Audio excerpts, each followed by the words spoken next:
وہ بار بار مجھ سے اپنا ہاتھ چھڑوانے کی کوشش کر رہی تھی۔ کہنے لگی میں تم سے نکاح نہیں کر سکتی۔ میں نے کہا تم چپ رہو۔ میں نے چابی سے اس فلیٹ کا لاک کھولا اور اسے اندر لے گیا۔ کہنے لگی خدا کے لیے میری بات سن لو۔ میں نے کہا مجھے کچھ نہیں سننا۔ میں نے کہا تم کیا سمجھتی ہو؟ کیا غریب کا دل اور جذبات نہیں ہوتے؟ میں تو تمہارے پیچھے نہیں آیا تھا، تم میرے پیچھے آئی تھی۔ میں نے تمہاری خاطر اپنے باپ سے مار کھائی ہے، لیکن یہ نہیں کہا کہ تمہیں چھوڑ دوں گا، کیونکہ زبان بھی کوئی چیز ہوتی ہے، اور تم نے مجھے کھیل سمجھ لیا۔ میں نے بگاڑا کیا تھا تمہارا؟ میں بڑے غصے سے اس سے پوچھ رہا تھا۔ وہ رونے لگی، کہنے لگی میرے پاس کوئی دوسرا راستہ نہیں بچا تھا۔ میں نے کہا مجھ سے صاف بات کرو۔ کہنے لگی میرے باپ نے مجھے کہا تھا کہ اگر میں نے تمہیں نہیں چھوڑا تو وہ تمہارا قتل کروا دیں گے اور تمہاری پوری فیملی کو برباد کر کے رکھ دیں گے، تو اس لیے مجھے یہ کرنا پڑا۔ یہ کہتے ہوئے وہ کہنے لگی میں نے تم سے سچی محبت کی ہے، لیکن میں نہیں جانتی تھی کہ میرا باپ میرے ساتھ اس طرح بھی کر سکتا ہے۔ میں نے کہا میں نے تم سے پہلے ہی کہا تھا، ایسی محبت میں آسانیاں نہیں آتی، بہت مشکلات سے بھی گزرنا پڑے گا۔ کہنے لگی میں اپنے اوپر تو سب کچھ سہ سکتی ہوں، لیکن میں تمہیں تکلیف میں نہیں دیکھ سکتی۔ میں نے کہا میں پیچھے نہیں ہٹ سکتا۔ وہ کہنے لگی میں تمہیں تکلیف میں نہیں دیکھ سکتی۔ میں نے کہا تمہارے باپ سے میں خود بات کر لوں گا۔ وہ کہنے لگی وہ کوئی بات نہیں سنیں گے، تم میرے باپ کے سامنے بھی مت جانا۔ میں نے کہا میں کوئی ڈرتا تھوڑی ہوں، جرم تھوڑی کیا ہے۔ میں نے کہا چلو آؤ تمہیں تمہارے گھر تک چھوڑ آؤں۔ کہنے لگی پلیز میری بات سنو، تم مجھے یہاں سے کیب کروا دو، میں خود چلی جاؤں گی، تمہارا میرے باپ کے سامنے جانا ٹھیک نہیں ہے۔ میں نے کہا چلو جو ہوگا دیکھا جائے گا۔ میں اسے اس کے باپ کے گھر لے گیا۔ جیسے ہی چوکی دار نے دروازہ کھولا، چوکی دار نے وہیں سے چلانا شروع کر دیا۔ گارڈز بھی اکٹھے ہو گئے، اس کا باپ بھی باہر آ گیا، بے تحاشا غصے میں تھا۔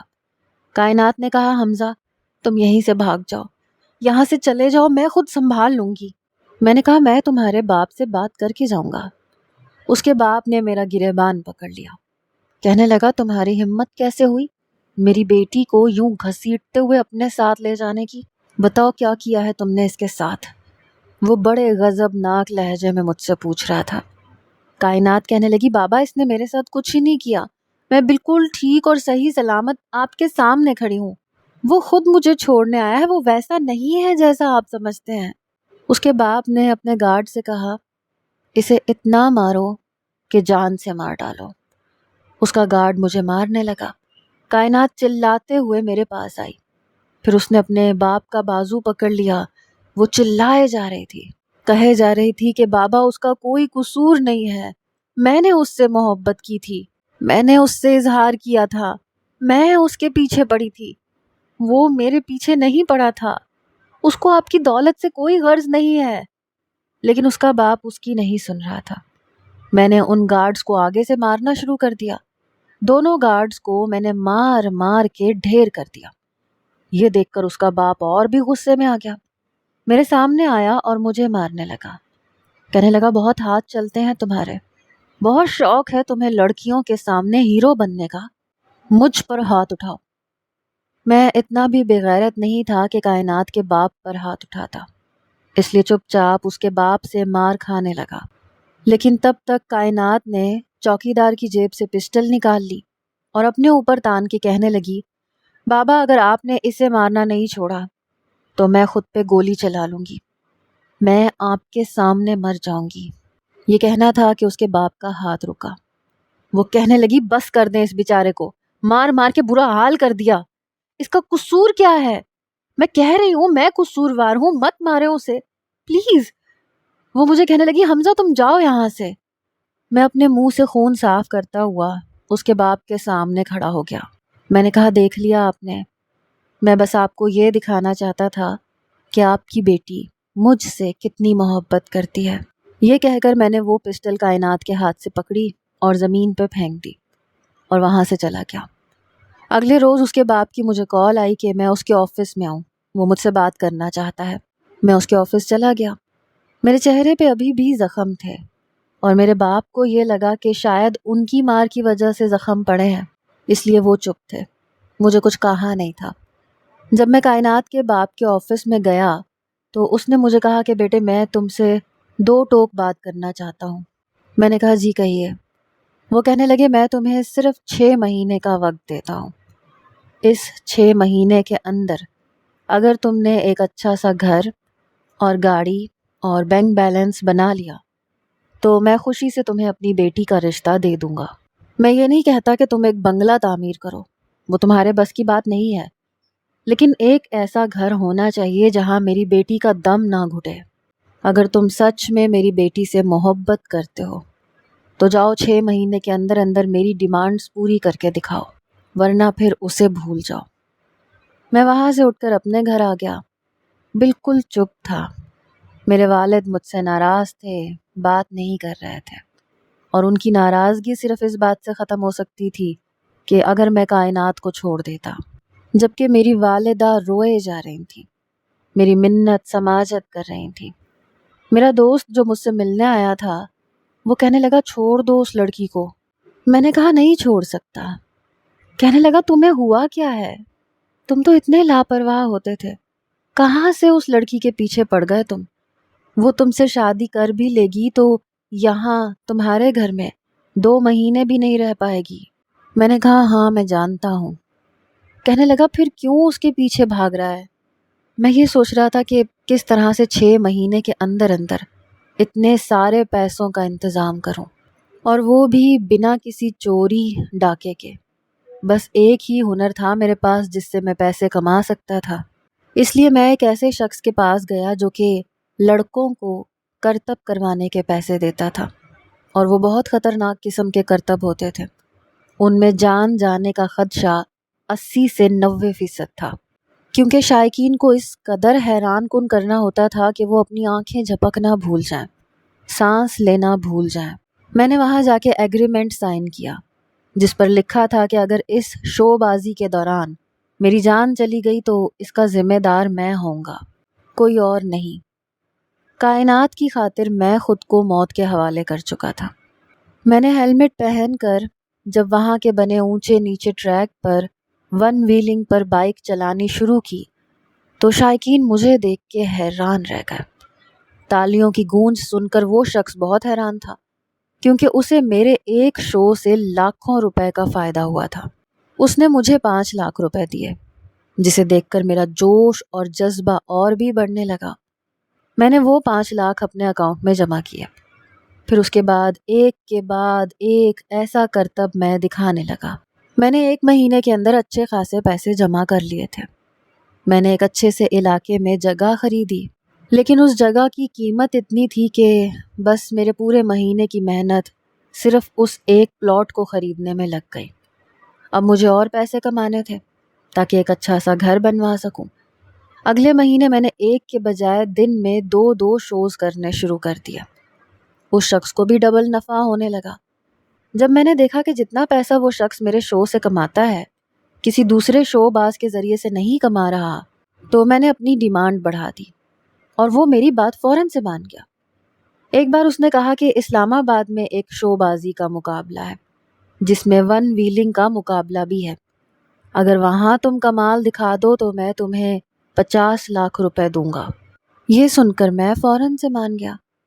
تو وہ ہنسنے لگا، کہنے لگا اچھی طرح سے سوچ لے حمزہ، اس میں جان کا بہت زیادہ خطرہ ہے، کیونکہ آگے گول گول رنگز ہوں گے جن کے اندر سے تمہیں گزرنا پڑے گا، اور اگر وہ آگ تمہاری بائک پر ذرا سی بھی لگ گئی تو بلاسٹ کر جائے گی، تم مر سکتے ہو۔ یہ مقابلہ کرنے کے لیے آج تک کسی نے ہمت نہیں دکھائی۔ میں نے کہا میری زندگی ویسے ہی رسک پر چل رہی ہے، مجھے یہ رسک منظور ہے۔ جب میں اسلام آباد گیا تو تب تک میں ہیلمٹ بوائے کے نام سے مشہور ہو چکا تھا۔ جیسے ہی میں نے میدان میں قدم رکھا، لوگوں کی تالیوں کی گونج تھی۔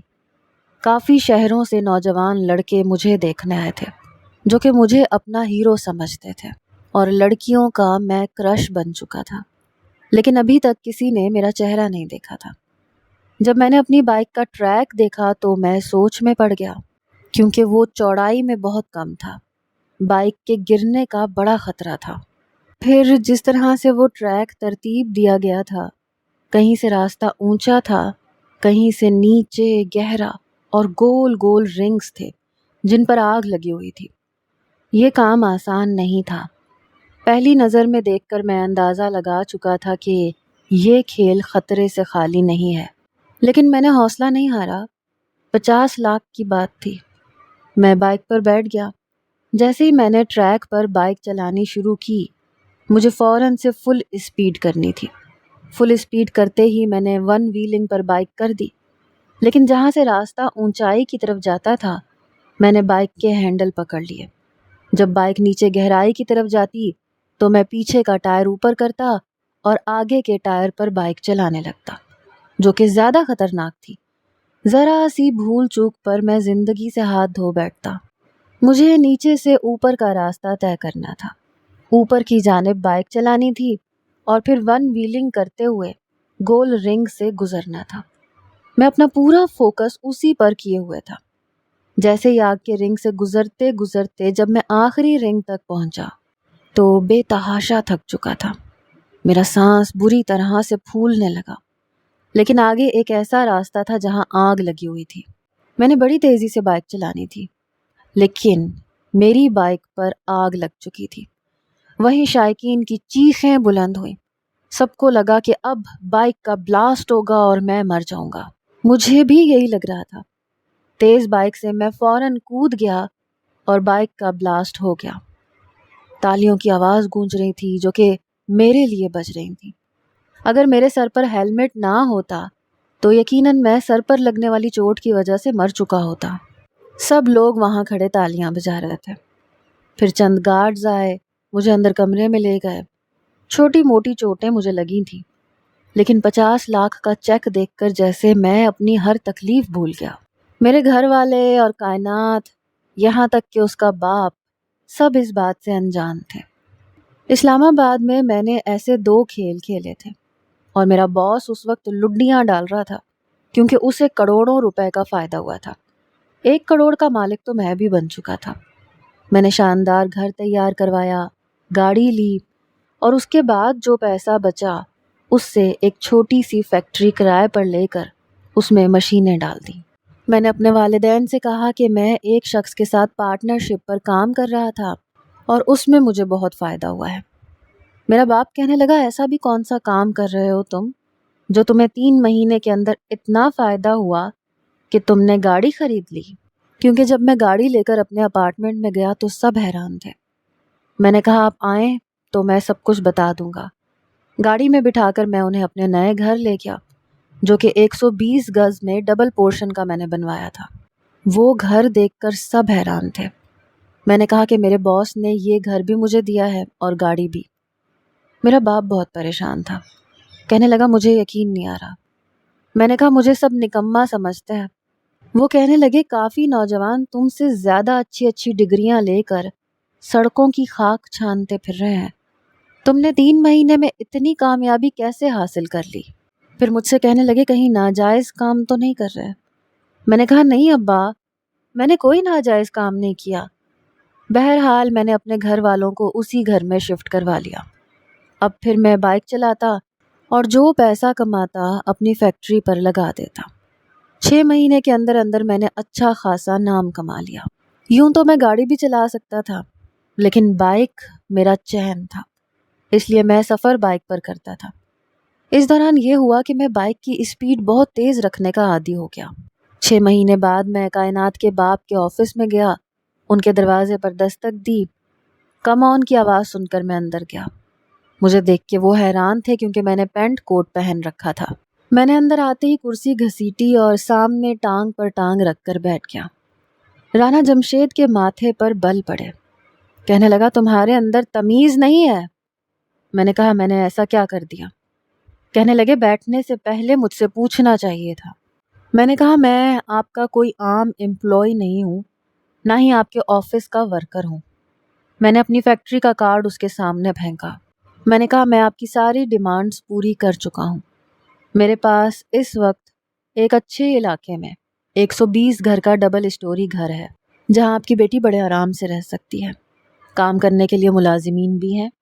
میں فیکٹری میں بھی کام کر رہا ہوں اور اس وقت میں اتنے پیسے کما رہا ہوں کہ آپ کی بیٹی کی ضروریات کے ساتھ ساتھ اس کی خواہشات بھی پوری کر سکتا ہوں۔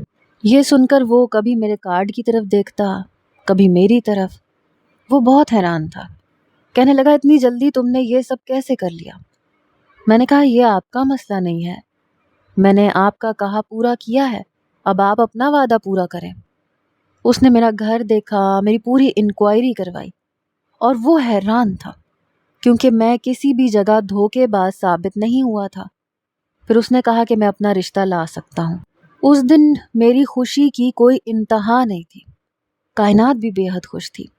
میری اس سے منگنی ہو گئی، اس کے بعد ہی اس کے باپ نے اسے اس کا موبائل دیا تھا، ورنہ اس پر ہر قسم کی سختی کی جا رہی تھی تاکہ نہ وہ مجھ سے رابطہ کر سکے اور نہ بات کر سکے۔ پورے 6 مہینے بعد میں نے اس کی آواز سنی، رو رہی تھی۔ 5 منٹ تک میں صرف اس کی سسکیاں سنتا رہا۔ میں نے کہا کیا بات ہے، اب تو سب کچھ ٹھیک ہو گیا، اب کیوں رو رہی ہو؟ کہنے لگی مجھے نہیں پتا تھا میرا باپ اتنا ظالم ہو سکتا ہے، مجھے تو امید ہی نہیں تھی کہ کبھی تم سے میرا رشتہ بھی طے ہوگا۔ پھر کہنے لگی تم نے اتنا سارا پیسہ کہاں سے لیا؟ میں نے بھی اسے جھوٹ بول دیا کہ ایک شخص کے ساتھ پارٹنرشپ کر رہا ہوں، اسی نے گھر اور گاڑی لے کر دی ہے، اور اب میں تمہاری بہت سی خواہشات بھی پوری کر سکتا ہوں۔ کہنے لگی مجھے نہیں پتا تھا کہ تم میرے لیے اتنا کچھ کر سکتے ہو۔ بہرحال ہماری شادی کی ڈیٹ طے ہو چکی تھی۔ شادی میں نے کائنات کے باپ کے شایان شان کی تھی۔ شادی کی رات وہ بے حد حسین لگ رہی تھی، میں بھی بے حد خوش تھا۔ کچھ دیر تو اسے سامنے بیٹھا دیکھ کر مجھے یقین ہی نہیں آ رہا تھا کہ وہ میرا نصیب بن چکی ہے۔ 10 منٹ جب میں اسے مسلسل دیکھے جا رہا تھا، تب اس نے شرماتے ہوئے میرا چہرہ اپنے ہاتھ سے پیچھے کیا۔ کہنے لگی ایسے مت دیکھو۔ میں نے اس کا ہاتھ پکڑ لیا۔ میں نے کہا کیوں نہ دیکھوں، اب تو میرا حق بنتا ہے۔ میں نے اس کے ماتھے کی بندیاں ٹھیک کرتے ہوئے کہا۔ میں نے کہا مجھے ابھی بھی یقین نہیں آ رہا۔ کہنے لگی تو یقین کر لو۔ میں نے کہا یقین دلاؤ گی تو یقین کروں گا نا۔ چلو شاباش، یقین دلاؤ کہ تم میری ہو چکی ہو۔ یہ بات سن کر وہ شرمانے لگی۔ میں نے کہا دیکھو یوں کام نہیں چلے گا، یقین تو تمہیں دلانا پڑے گا۔ اس نے میرا ہاتھ پکڑا اور اپنے ہونٹوں پر لگا لیا۔ محبت کر کے اسے پا لینا بہت کم خوش نصیبوں کے حصے میں آتا ہے، اور میں ان خوش نصیبوں میں سے تھا۔ کائنات کو پا کر مجھے یوں لگ رہا تھا جیسے میں پوری کائنات کو مسخر کر چکا ہوں، مجھے دنیا جہان کی ساری خوشیاں مل چکی ہیں۔ لیکن میں نہیں جانتا تھا کہ میرا اصل امتحان تو اب شروع ہوا تھا۔ میرا کمایا ہوا پیسہ سٹے کا پیسہ تھا، مجھ پر جوا لگتا تھا، اور اسی کی کمائی سے میرا مالک بھی پیسے کما رہا تھا اور میں بھی۔ بظاہر میں ایک فیکٹری چلا رہا تھا، لیکن اس کی آمدنی اتنی زیادہ نہیں تھی کہ سب کی خواہشات پوری کرتا۔ اس میں سے میں ضروریات زندگی کو پورا کر سکتا تھا۔ ایک بار میں نے پھر سے وہی آگ کا کھیل کھیلنا چاہا تاکہ آمدنی اچھی ہو سکے، لیکن میں نہیں جانتا تھا کہ اس کا انجام اتنا بھیانک بھی ہو سکتا ہے۔ میں نے وہ گیم کھیلا اور پھر سے کامیاب ہو گیا۔ 50 لاکھ میں کما چکا تھا، وہ میں نے اپنی فیکٹری پر لگا دیے۔ کچھ پیسوں سے اپنی بہن کی دھوم دھام سے شادی کر دی۔ لیکن انہی دنوں میں نے دیکھا کہ کائنات چپ چپ سی ہے۔ کہنے لگی تم نے یہ پیسہ کیسے کمایا ہے؟ میں نے کہا جیسے بھی کمایا ہے، تمہیں پتہ تو ہے کہ میری فیکٹری ہے، فیکٹری سے کما رہا ہوں۔ کہنے لگی کس چیز کی فیکٹری ہے؟ میں نے کہا گارمنٹس کی فیکٹری ہے، بچوں کے کپڑے تیار کرتا ہوں۔ کہنے لگی اس میں راتوں رات 50 لاکھ نہیں ملتا۔ یہ سن کر میں نے کائنات کو حیرت سے دیکھا، اس کی آنکھوں میں موٹے موٹے آنسو تھے۔ کہنے لگی تم اپنی جان کی بازی لگا کر پیسہ کماتے ہو، تمہارا موت سے کھیلنا میں نے اپنی آنکھوں سے ٹی وی پر دیکھا ہے، اور میری آنکھیں دھوکہ نہیں کھا سکتی۔ وہ تم ہی ہو نا جو ہر اس لڑکی کے دل میں دھڑک رہا ہے، اور ہر لڑکا ہیلمٹ بوائے بننا چاہتا ہے۔ حمزہ تم جانتے ہو تم کیا کر رہے ہو؟ میں نے کہا تو تمہیں کیا لگتا ہے اگر میں ایمانداری سے کہیں نوکری ڈھونڈتا تو 6 مہینے میں مجھے نوکری تک نہ ملتی، اور ملتی بھی تو 40-50 ہزار سے زیادہ کی نہیں ملتی، اور ان پیسوں میں میں تمہیں یہ ساری عیاشیاں نہیں دے سکتا تھا۔ کیسے رہ سکتی تھی میرے بغیر، اور کیسے کسی اور کے ساتھ شادی کر سکتی تھی؟ میں نے اس کے دونوں بازو پکڑ کر کہا۔ کہنے لگی نہیں رہ سکتی تھی۔ میں نے کہا تو پھر؟ کہنے لگی جو ہوا سو ہوا، اب تم یہ کام نہیں کرو گے۔ میں نے اس کے کہنے پر وہ کام چھوڑ دیا، کیونکہ اب میں اپنی فیکٹری میں ٹھیک ٹھاک پیسہ ڈال چکا تھا۔ مجھے مزید ایسے کرتب اور شعبدہ بازی دکھانے کی ضرورت نہیں رہی تھی۔ لیکن اس کے نقصانات مجھے بعد میں نظر آنے لگے، جب ہر لڑکا میری طرح سڑکوں پر ون ویلنگ کرنے لگا، خود کو ہیلمٹ بوائے کہلانے لگا کہ ہم وہی بنیں گے، یہاں تک کہ میرا چھوٹا بھائی اسی شوق میں آگے بڑھنے لگا۔ میں ان دنوں فیکٹری کے کاموں میں بے حد مصروف تھا، جب ایک بار مجھے کائنات کی کال آئی۔ کہنے لگی حمزہ، فرحان کا ایکسیڈنٹ ہو گیا، جلدی پہنچو۔ یہ سن کر تو میری جان نکل گئی۔ میں فوراً سے ہسپتال پہنچا، لیکن اس وقت تک بہت دیر ہو چکی تھی۔ میرا بھائی خون سے لت پت میرے سامنے لیٹا تھا، اور میں دھاڑے مار مار کے رو رہا تھا۔ اس کے دوستوں سے پتہ چلا کہ وہ ون ویلنگ کر رہا تھا اور بہت تیزی سے بائک چلا رہا تھا، دائیں بائیں بائک کو یوں گھما رہا تھا جیسے زگ زیگ کر رہا ہو۔ اچانک سامنے سے ٹرک گزرا اور اس کی بائک ٹرک سے ٹکرا گئی، اور وہ ٹرک کے ٹائر کے نیچے اپنی بائک سمیت آ چکا تھا۔ میرے چھوٹے بھائی کی اس وقت یہ حالت تھی کہ اس کو کوئی دیکھ بھی نہیں سکتا تھا۔ میں تک اپنی آنکھیں بند کر چکا تھا۔ اس سے پہلے کہ میری ماں وہاں پہنچتی، میں سمجھ نہیں پا رہا تھا کہ کیا کروں اور کیا نہ کروں۔ میری والدہ تو فرحان سے بہت پیار کرتی تھیں، ان کا لاڈلا تھا وہ، کیسے یہ غم برداشت کر سکتی تھیں؟ مجھے سمجھ نہیں آ رہا تھا کہ کیا کروں اور کیا نہ کروں۔ جیسے ہی کائنات میرے والدین کو لے کر ہسپتال پہنچی، میں نے چادر سے فرحان کا مسخ شدہ چہرہ چھپا دیا۔ پوری چادر خون سے بھری ہوئی تھی۔ میرے والدین اور کائنات فرحان کو دیکھ کر کچھ دیر تو گم سم سے ہو گئے۔ میرے والد وہیں زمین پر گر گئے۔ میں لپک کر ان کے پاس پہنچا۔ میری ماں چیخنے چلانے لگی، ان کی چیخو پکار پورے ہسپتال میں گونج رہی تھی۔ کہنے لگی ایسا نہیں ہو سکتا، میرے بچے کے ساتھ ایسا نہیں ہو سکتا۔ کہنے لگی خدا غارت کرے اس ہیلمٹ بوائے کو جسے دیکھ کر میرے بچے نے اپنی جان دے دی۔ یہ سن کر میرے ہوش اڑے تھے۔ کہتا تھا ہیلمٹ بوائے بنوں گا، اس کا ریکارڈ توڑوں گا۔ کائنات مجھے تعصب سے دیکھ رہی تھی، میری ماں کو اپنے ساتھ لگائے چپ کروا رہی تھی، لیکن انہیں کہاں تسلی آتی۔ میں فوراً سے اپنے والد کو تسلی دینے لگا، لیکن وہ تو بالکل اپنا آپ چھوڑ گئے تھے۔ بڑی مشکل سے میں نے انہیں تسلی دی، لیکن میری ماں رات کو اندھیرے میں قبرستان کمبل لے کر چلی جاتی۔ میرے والد میرا دروازہ پیٹ کے رکھ دیتے، کہتے تمہاری ماں پتہ نہیں کہاں چلی گئی۔ ہم رات کے 3 بجے بھاگے دوڑے باہر نکلتے، دیکھتے تو میری ماں قبرستان میں فرحان کی قبر پر کمبل اڑا رہی ہوتی تھی۔ کہتی تھی مجھے پتہ ہے تمہیں زیادہ ٹھنڈ لگتی ہے، ویسے بھی موسم سرما شروع ہو گیا ہے، میں جانتی ہوں تم لاپرواہی سے کمبل اتار دیتے ہو، تمہیں کہاں دھیان ہوتا ہے، اس لیے مجھے پتا تھا تمہیں سردی لگ رہی ہوگی۔ یہ دیکھ کر میں پھوٹ پھوٹ کر رونے لگا۔